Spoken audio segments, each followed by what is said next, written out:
siya pa ang nakaupo, ramdam natin ang kaligtasan. Pagkat dahil sa kanya, ang krimen ay nabawasan. Mga adik inorasan at sila ay pinasuko. Sa bayan kong Pinas, siya ang tunay na may puso. Ngunit ngayong tapos na ang kanyang panunungkulan, tratuhin ng gobyerno parang salot sa lipunan. Siya'y pinagkaisahan ng mga nakaupo sa laban mo. Kasama kaming mga taga-Cotabato. Ganito ba talaga ang batas sa Pilipinas? Sino pa yung nasa tama ay siya pa ang nakaposa? Suti pa yung mga adik, meron kayong malas.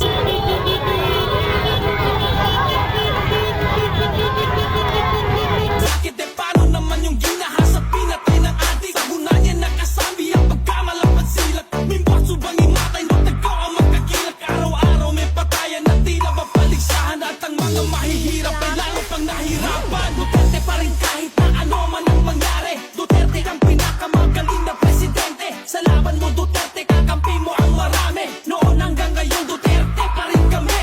Duterte pa rin kahit na ano man ang mangyari. Duterte ang pinakamagaling na presidente. Sa laban mo Duterte, kakampi mo ang marami. Noon hanggang ngayon Duterte pa rin kami. Pinakamagaling na naging presidente ng Pinas. Ngayon ay pinagtutulungan ng kampo ni Satanas. Mga walang ibang hangad kundi sa trono maupo. Para sa posisyon ay handa na makipagpuno. Nung kanyang panahon ay nabawasan ng sagabal. Ngayon ay